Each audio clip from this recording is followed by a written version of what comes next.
Hello, everyone. Happy Friday. I got some big news later on at the end of the show, but I'm going to focus on that for later, and let's get started with today's show. Happy Friday, everyone. It's going to be a wonderful 4th of July weekend. I hope you all have a good time, and thank you for all the military who currently serve right now and try to keep this a free country. Thank you very much. So let's get started. Like 4 days ago, whatever, Brett Farve came out and said that in order for Jordan Love to get on the field, the Packers should use him in a Taysom Hill-like role. Um, until he eventually replaces Rodgers. Honestly, I don't know what to say except it's just dead wrong. I don't get what Favre is doing. If he's trying to stir the pot, if he's trying to start controversy, he's just trying to be popular, then congrats, he did it. He accomplished the mission. But if he was actually serious, then I'm very concerned for him. Let's get First of all, Jordan Love. He never ran for more than 200 yards in a season in college football. Now, I actually feel like, based off what I've seen from him in college, that he actually could be an underrated runner. But he's definitely a passer first. Um, Taysom Hill, though, he can get 200 rushing yards within just a few games. That's the difference there. I know the Packers are regretting letting Taysom Hill go, so they're trying to compensate and get a redemption story there by using someone else in the Taysom role since they didn't let him go in the first place. But it's just hard to do that. Let's also get something straight. So Taysom Hill is such a good QB and athlete. I'm tired of all these people saying we'll draft this QB and then convert them into a Taysom Hill role. It's just not going to happen. Um, the Saints just drafted Tommy Stevens in the 7th round, and they're planning on using him in a Taysom Hill type of role with all the quarterbacks on the roster. It's just I don't see that happen. It's just I don't see him. He may be a good athlete, he may be a decent QB, but I just don't see him in a Taysom Hill right role. The only QB I can see in a Taysom Hill like role is the Eagles with Jalen Hurts. He's big like Taysom Hill. He can run like Taysom Hill. He's a decent passer. Now the only thing is, I'm not sure if he can block or catch or run routes and catch passes like Taysom Hill. So that one I'm maybe not sure about. So that's why it's hard to compare them to. But as far as just the physical side of it and the running side of stuff like that, that's the only similarity that I can see. And the Eagles, I know, are planning on using him in the Taysom Hill role. But one thing that we need to realize is that I know a lot of people are searching for the next Taysom Hill role. I mean, it's a copycat type of league; it makes sense. But there's only one Taysom Hill. There's only one unique quarterback and athlete that can do all the things that Taysom Hill can do. So teams can continue to try to search for him, but they're not going to have much success unless if a player proves me wrong. But other than that, there's no one going to be like Taysom Hill, so they just stop trying. So the NFL has made the preseason games now just to 2 weeks versus the full 4 week month like it usually is, which I'm not surprised about with the coronavirus pandemic at all. But hopefully this becomes something permanently. Just have 1 or 2 preseason games in the future instead of 4. It makes total sense. First of all, as a fan, we don't care about preseason games whatsoever.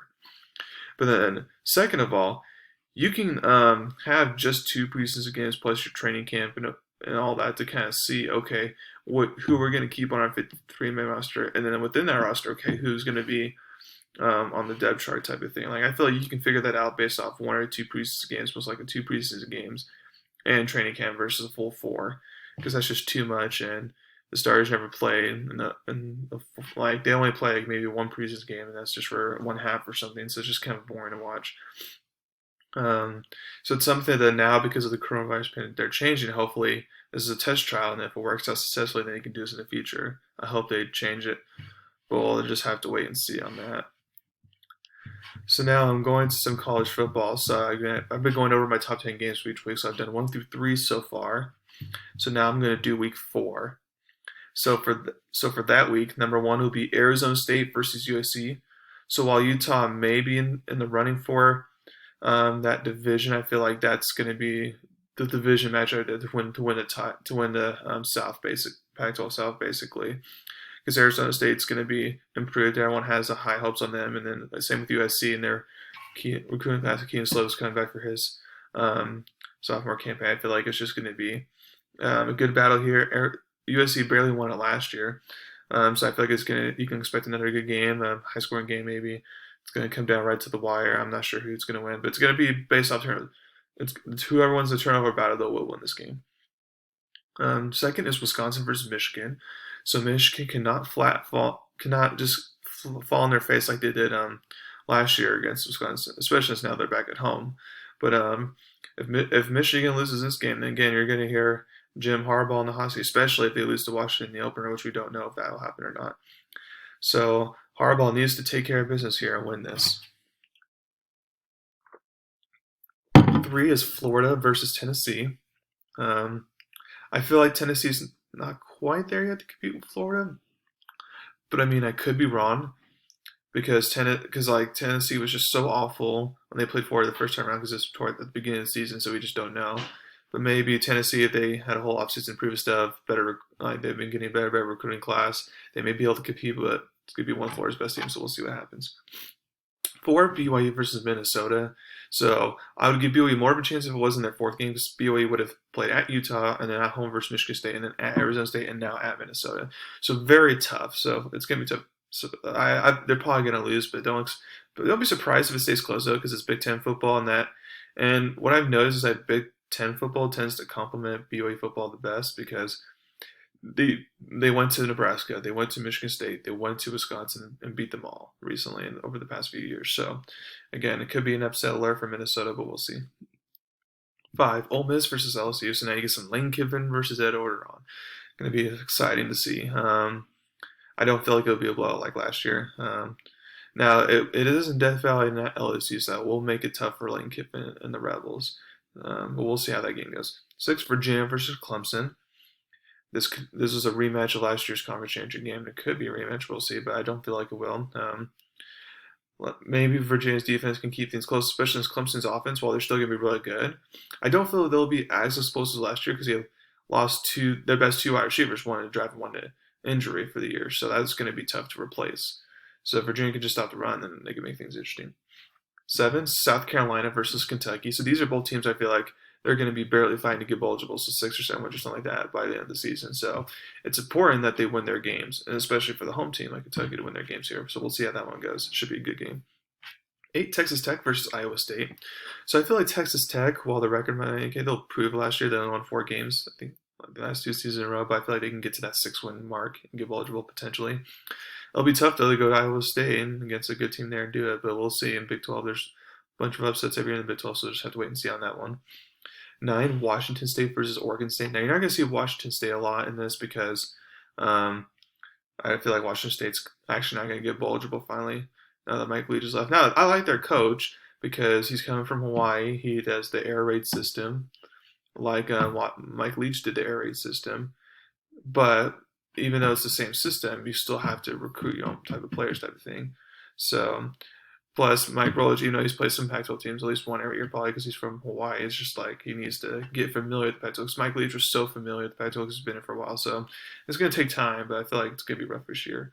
And then Oregon State, like I said earlier, in the first week of the season when they play Oklahoma State, like since they had ended the season off strong, I feel like they can finally get eligible. So it starts off by winning your home games here against Washington State. And then 10 is Stanford versus UCLA. Now, I'm not going to have UCLA on here a lot because I feel like while they may improve their record one can't, so I feel like they're going to be struggling just to get to that bowl eligible mark at 6 wins. Stanford, I feel like will kind of struggle to get eligible as well, so it's going to be a matchup of the team trying to get eligible because the winner of this one should get in, but the winner of this one won't get eligible in my opinion. And Stanford has a tough non-conference schedule with BYU and Notre Dame, so they need to get all the conference wins they can get. And then we'll go top 5 games also. So Penn State versus Michigan is number 1. Michigan's getting it gets Wisconsin home, and now they're getting Penn State at home. So it's important for them to get this win here. Well, it's going to be tough to see who wins this one. I'm not sure because this one usually is close and can go either way every year. So we'll kind of see on this one. Coin flip for me. Whoever loses this game, though, won't make the playoffs. I can tell you that automatically. Okay, 2 is Notre Dame versus Wisconsin. Now, I love this matchup.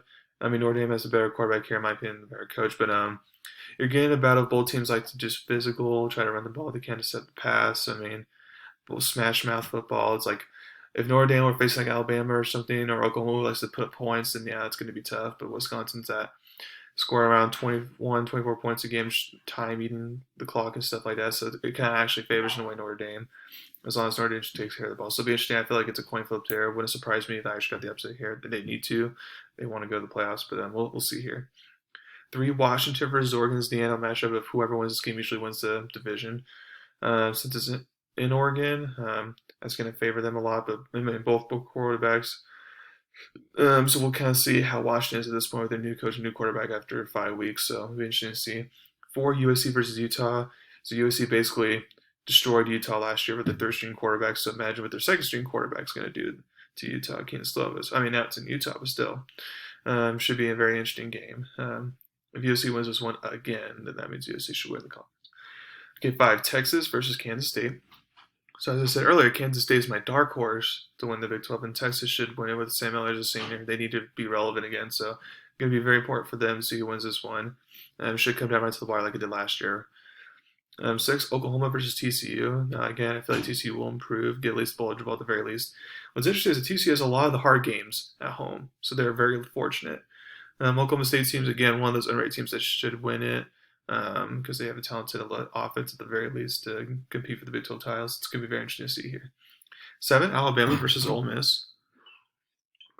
So you get coach versus assistant here. Saban versus Kiffin. This will be good, and since it's at Ole Miss, it should make things a little more interesting. But again, I feel like this could be the chance. Maybe assistant can finally win. We'll see. Hopefully, we'll see if Kirby Smart did it a couple games beforehand. But it'll just be exciting to watch. 8 is Kentucky versus Auburn. Now, Auburn should win this game on paper, but I mean, Auburn, they usually have that one game per year where they kind of slip up or are about to slip up against a team they should be. So this could be the game. I'm not sure. We'll have to wait and see. 9, Texas A&M versus Mississippi State. So you get some Jimbo Fisher versus Mike Leach here. That's an exciting matchup.